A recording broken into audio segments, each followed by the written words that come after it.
ली थी, साथ ही साथ मूलाधार चक्र, स्वादिष्टान चक्र की जानकारी ली और मूलाधार चक्र और स्वादिष्टान चक्र से रिलेटेड जो एक्सरसाइजेस हैं उनको भी हमने देखा था। आज का हमारा जो विषय है वो है तीसरे न्यूरल प्लेक्सस के बारे में। ये जो तीसरा न्यूरल प्लेक्सस है इसको नाभि चक्र या फिर मणिपुर चक्र भी कहते हैं। अगर हम मेडिकल टर्मिनोलॉजी में देखें तो इसको सीरियल प्लेक्सस या फिर सोलर प्लेक्सस भी कहा जाता है। सीरियल प्लेक्सस हमारे ऑर्गन्स जैसे कि लार्ज इंटेस्टाइन, स्टमक, लीवर, इन सबको देखता है और स्प्लीन के द्वारा की जाने वाली बायोलॉजिकल रिदम को भी यह कंट्रोल करता है। जब कुंडली शक्ति जागृत होती है, ध्यान में जब कुंडली शक्ति जागृत होती है और नाभि चक्र पर आती है तो नाभि चक्र को ये ऊर्जा देती है, जिसके कारण इससे इसके आसपास जो भी ऑर्गन्स हैं उन ऑर्गन्स को भी ऊर्जा प्रदान करती है, जिसके कारण इन ऑर्गन्स के जो भी विकार हैं, दोष है, वो धीरे धीरे दूर होने लगते हैं। और जब हम नियमित ध्यान करते हैं तो ये जो विकार है ये वापस से विकसित नहीं होते। जिस तरह सीलियक प्लेक्सस नाभि चक्र को ऊर्जा प्रदान करता है, इसके ऑर्गन्स को ऊर्जा प्रदान करता है, इसके ऑर्गन्स के विकारों को दूर करता है, इसी तरह यह हमारे व्यक्तित्व में, हमारे स्वभाव में विशेष गुणों को जागरूक करता है, जैसे कि आंतरिक शांति, जीवन के हर एक पड़ाव पर संपूर्ण संतुष्टि और धैर्य शक्ति। आइए सबसे पहले हम ध्यान करते हैं और ध्यान में वाइब्रेशंस को अनुभव करते हैं। सर्वप्रथम हम दोनों हाथ जोड़कर श्री माता जी से प्रार्थना करेंगे। श्री माता जी, कृपा कर आज का ये ध्यान हमसे करवा लीजिए। धीरे से अपने दोनों हाथों को गोद में लेंगे।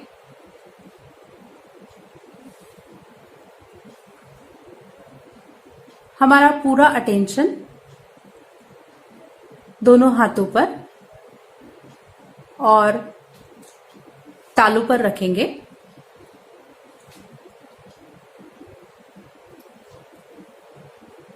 धीरे से अपने श्वास को अंदर लेंगे, 2 सेकंड के लिए रुकेंगे और फिर अपनी श्वास छोड़ेंगे। फिर एक बार श्वास अंदर लेंगे और धीरे धीरे से छोड़ेंगे। फिर एक बार श्वास को अंदर लेंगे, 2 सेकंड के लिए रुकेंगे और फिर धीरे धीरे इसे छोड़ेंगे। धीरे से अपने राइट हैंड को भूमि माता पर रखते हैं और लेफ्ट हैंड गोद में ही रहने देते हैं और यहां मन ही मन प्रार्थना करते हैं, श्री माता जी, कृपा कर हमारे लेफ्ट चैनल को क्लीन कर दीजिए।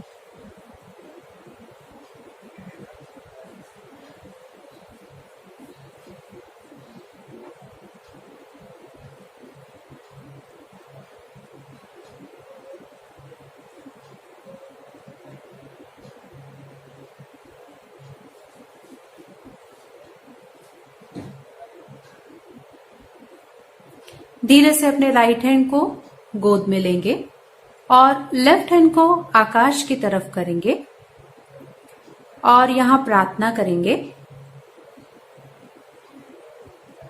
श्री माता जी, कृपा कर हमारे राइट चैनल को क्लीन कर दीजिए।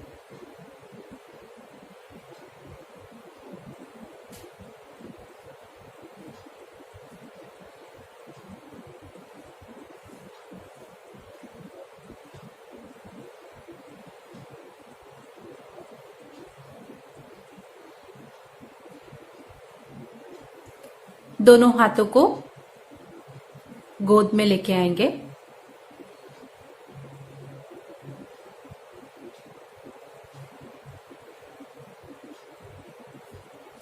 धीरे धीरे अपना अटेंशन अपने पहले चक्र पर, मूलाधार चक्र पर रखेंगे और मन ही मन प्रार्थना करेंगे, श्री माता जी,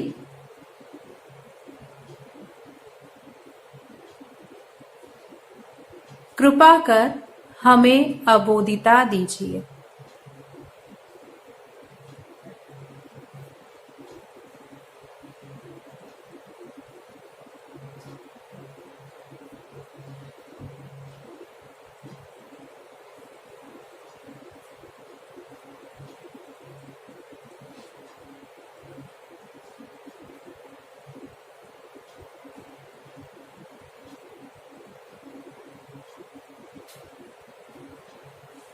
धीरे से अपने राइट हैंड को अपने स्वादिष्ठान चक्र पर रखेंगे, लेफ्ट हैंड को गोद में ही रहने देंगे और यहां प्रार्थना करेंगे, श्री माता जी, हमें शुद्ध विद्या दीजिए।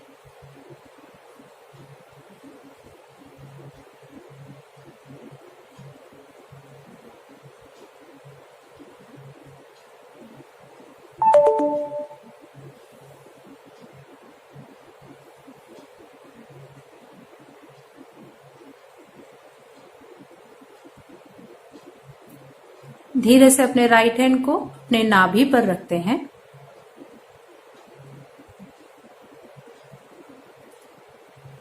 और यहां प्रार्थना करते हैं, श्री माता जी,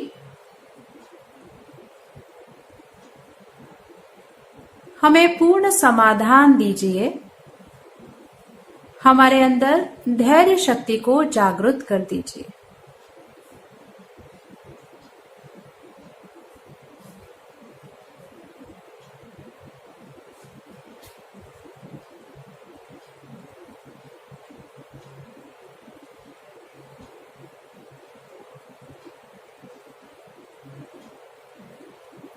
धीरे से अपने राइट हैंड को नाभि के थोड़ा सा ऊपर मध्य में रखेंगे, पेट के ऊपर, और यहां प्रार्थना करेंगे, श्री माता जी,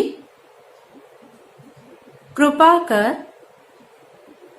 हमें हमारा गुरु तत्व दीजिए।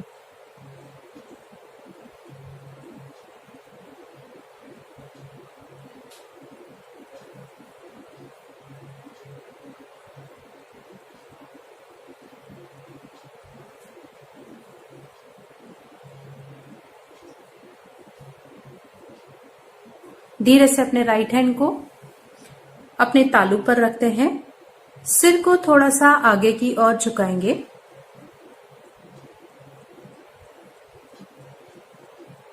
हाथ का दबाव देते हुए प्रार्थना करेंगे, श्री माता जी, कृपा कर हमें निर्विचारिता दीजिए।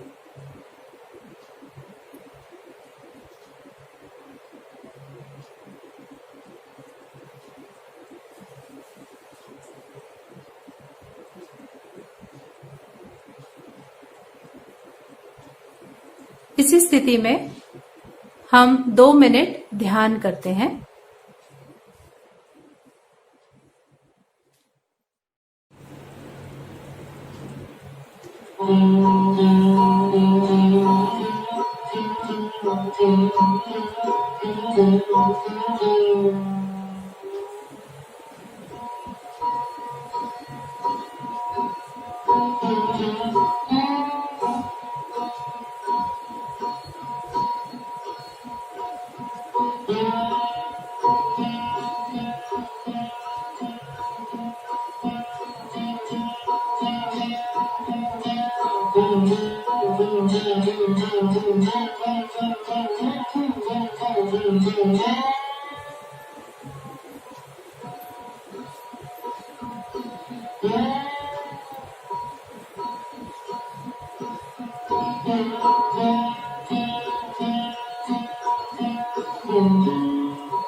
धीरे धीरे हम अपनी आंखें खोलते हैं और श्री माता जी को धन्यवाद करते हैं। श्री माता जी, आज का ध्यान आपने हमसे करा लिया, उसके लिए आपका कोटि कोटि धन्यवाद।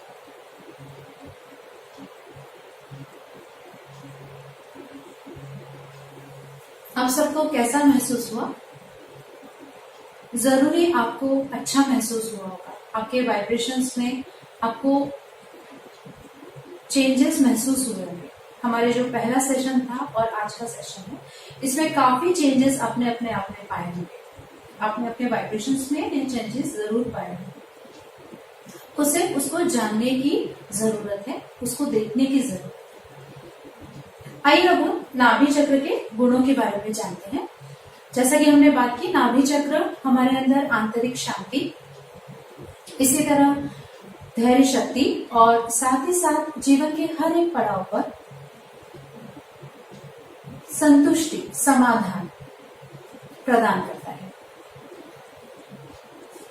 आज के इस जीवन में, आज के इस युग में, जहां पर हमारी प्रोफेशनल लाइफ में हमारे प्रति लोगों की अपेक्षाएं और उन अपेक्षाओं को पूरा करने के लिए हमारे प्रयास कहीं ना कहीं सभी के तालमेल बनाने के कारण हम अपने आप को तनाव में महसूस कर रहे हैं। और इस तनाव के कारण हमारे अंदर की आंतरिक शांति तो भंग हो ही रही है, साथ ही साथ इसका दुष्प्रभाव हमारे ऑर्गन्स पर भी पड़ता है। जब हम ध्यान करते हैं तो ध्यान के द्वारा हमें ऊर्जा मिलती है, हमारे चक्रों को ऊर्जा मिलती है और वो हमारे अंदर के आंतरिक शांति को प्रस्तापित करती है। हमारे स्वभाव में, हमारे विचारों में यह आंतरिक शांति अपने आप दिखकर आती है। अब बहुत सी चीजों के लिए जब हमें नर्वसनेस आती थी, हम चीजों को करना नहीं चाहते थे, उन चीजों के प्रति हमारी जो नर्वसनेस है वो धीरे धीरे दूर होने लगती है। रोज के काम जिसको देखकर हमें करने की इच्छा नहीं होती थी, उनको देखने का नजरिया और हमारे थॉट प्रोसेस में बहुत बदलाव आने लगता है। अब ये जितने भी प्रॉब्लम्स हैं, ये प्रॉब्लम्स ना होकर हमारे लिए चुनौतियां या फिर अवसर जैसा प्रतीत होते हैं। नाभि चक्र का एक विशेष गुण है कि वह हमें धैर्य शक्ति देता है। शिक्षकों को विद्यार्थियों की प्रगति के लिए विशेष धैर्य शक्ति की आवश्यकता होती है। विद्यार्थियों के बौद्धिक क्षमताओं के हिसाब से उनको उनके विषय के बारे में जानकारी देना, साथ ही साथ उन विषयों के लिए उनको उनकी परीक्षाओं के लिए तैयार करना, एग्जाम्स में आने वाले स्ट्रेस हो या और किसी विपरीत परिस्थिति में आने वाले स्ट्रेस, उनसे उनको बचाना, उनको तैयार रखना। साथ ही साथ अगर उनको एक्सपेक्टेशन के हिसाब से उनको रिजल्ट नहीं मिलते हैं तो कहीं ना कहीं वो अपने आप को डिप्रेस फील करते हैं, वो डिप्रेशन में जाते हैं और फिर उस विषय के बारे में और जानकारी लेने की जगह वो उनके अंदर नेगेटिव थॉट्स आने लगते हैं। इन सभी परिस्थितियों को संभालने के लिए शिक्षकों को विशेष धैर्य शक्ति की आवश्यकता होती है। इसी तरह हमारे जीवन में भी हम बहुत सारी परिस्थितियों को संभाल नहीं पाते क्योंकि हमारे अंदर धैर्य शक्ति नहीं है। तो वो धैर्य शक्ति हमारे इस ऊर्जा केंद्र के जागृत होने से अपने आप हमारे अंदर आने लगती है, हमारे स्वभाव में दिखने लगती है, हमारे व्यक्तित्व में झलकने लगती है। नाभि चक्र हमें हमारे जीवन के हर एक पड़ाव पर संतुष्टि और समाधान देता है। नॉर्मली हम संतुष्टि और समाधान बाहर ढूंढते हैं, लेकिन हम ये नहीं जानते कि यह हमारे भीतर ही है। हमारे इस चक्र में, चक्र की ऊर्जा से यह अपने आप हमारे अंदर विकसित होता है। जिस व्यक्ति का नाभि चक्र अच्छा होता है वह राजा तबीयत का होता है। उसको किसी भी परिस्थिति में आप डाल दीजिए, वो अपने आप को उस परिस्थिति में ढाल लेता है। उसे उस परिस्थिति का कोई फर्क नहीं पड़ता। नाभि चक्र हमारे अंदर मनुष्य धर्म को विकसित करता है, जागरूक करता है। अब मनुष्य धर्म जैसे माँ का धर्म हो, पिता का धर्म हो, हमारे देश के प्रति धर्म हो, शिक्षक का धर्म हो, ये सभी धर्मों के लिए नाभि चक्र सदैव हमें प्रेरित और प्रोत्साहित करता है। आइए अब हम इस गोलाकार आकृति के बारे में जानकारी लेते हैं। नाभि चक्र के इर्द गिर्द ये जो गोलाकार आकृति है, इसको हम भवसागर कहते हैं या फिर वॉइड भी कहा जाता है। जिन ऑर्गन्स को नाभि चक्र देखता है, संभालता है, उसी ऑर्गन्स को भवसागर भी देखता है। अगर नाभि चक्र की ऊर्जा किसी कारणवश क्षीण हो जाती है तो उसका प्रभाव भवसागर पर भी पड़ता है। तो हम लिंक कर सकते हैं कि भवसागर और नाभि एक दूसरे से रिलेटेड है। शिक्षकों का व्यक्तित्व एक व्यावसायिक जीवन न होकर उनके द्वारा दी जाने वाली शिक्षा, उनके द्वारा दी जाने वाले ज्ञान, उनके द्वारा दी जाने वाले विचार हमारी भावी पीढ़ी को बढ़ाने के लिए, हमारी भावी पीढ़ी को घड़ाने के लिए, तैयार करने के लिए बहुत महत्वपूर्ण भूमिका निभाते हैं। शिक्षकों का डिसिप्लिन, उनकी निर्णय शक्ति, उनके अंदर क्या गुरुत्व, इस सभी का प्रभाव विद्यार्थियों पर पड़ता है। यह सभी गुण शिक्षक अपने विद्यार्थियों में सहजता से देख सकते हैं और इन्हीं गुणों के कारण कहीं ना कहीं पेरेंट्स अपने बच्चों को एडमिशन देते हैं और एडमिशन देकर निश्चिंत हो जाते हैं। जब कुंडली शक्ति जागृत होती है, नाभि चक्र को पार करती है, साथ ही साथ भवसागर को ऊर्जा प्रदान करती है, तब वह हमारे व्यक्तित्व में विशेष गुणों को भी जागृत करती है। जैसे कि सही गलत का निर्णय करने की क्षमता, क्या सही है क्या गलत है, इसकी पहचान हमें भवसागर के जागृत होने से ही होती है। इसी तरह त्वरित निर्णय शक्ति, गुरु तत्व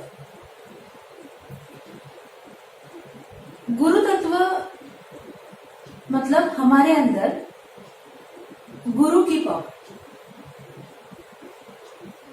शिक्षकों का प्रभाव स्टूडेंट्स पर हमेशा बना रहता है। उनकी विचार शक्ति, उनके डिसिप्लिन का बहुत ज्यादा प्रभाव पड़ता है स्टूडेंट्स पर, बच्चों पर। गुरु तत्व हमें गुरुत्वाकर्षण शक्ति भी देता है। जिस तरह हम मदर अर्थ से गुरुत्वाकर्षण शक्ति के कारण जुड़े हुए हैं, उसी तरह से यह हमारे अंदर भी गुरुत्वाकर्षण शक्ति जागृत करता है। भवसागर का विशेष गुण है कि वह हमारे कार्यों के प्रति हमें निरंतर सातत्य और गंभीरता देता है। हम अपने कार्यों को निरंतर सातत्य और गंभीरता के साथ पूरा कर पाते हैं। जैसा कि मैंने आपको बोला कि भवसागर हमें त्वरित निर्णय शक्ति देता है, मतलब कि अब हमारे निर्णय किसी व्यक्ति विशेष के दबाव में ना आकर हमारे निर्णय अब डायनामिक होने लगते हैं, स्वतंत्र होने लगते हैं। जब नाभि चक्र जागृत होता है, भवसागर जागृत होता है, तो आंतरिक शांति, जीवन के हर एक पड़ाव पर समाधान, संतुष्टि, उसी तरह धैर्य शक्ति, सही गलत का निर्णय लेने की शक्ति, गुरुत्व, त्वरित निर्णय शक्ति, यह सब धीरे धीरे हमारे विचारों में, हमारे स्वभाव में प्रतिबिंबित होता चला जाता है। आइए अब हम नाभि चक्र पर फिर से थोड़ी देर ध्यान करते हैं। दोनों हाथ गोद में लेते हैं। श्री माता जी की प्रतिमा को देखते हुए धीरे धीरे अपनी आंखों को बंद करेंगे और अपने अटेंशन को अपने नाभि चक्र पर, अपने दोनों हाथों पर और अपने तालू पर रखने की कोशिश करें।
धीरे धीरे हम अपनी आंखों को खोलते हैं और श्री माता जी का फिर से धन्यवाद देते हैं। श्री माता जी, आपने हमसे ध्यान करा लिया, उसके लिए आपका कोटि कोटि धन्यवाद।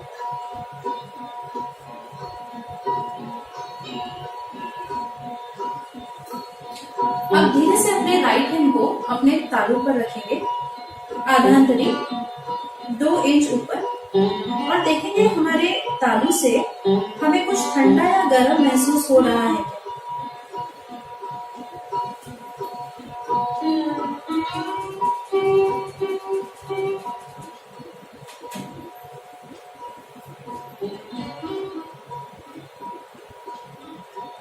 बहुत सूक्ष्म है ये।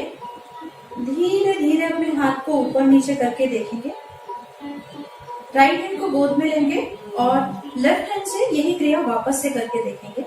तालू से आधांतरी थोड़ा सा ऊपर नीचे करके देखना है, आगे पीछे करके देखना है।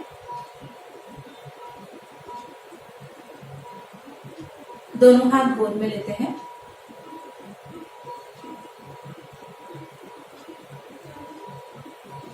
कैसा लग रहा है आप सबको? आपको आपके हाथों पर, आपके टिप्स पर वाइब्रेशंस की अनुभूति हो रही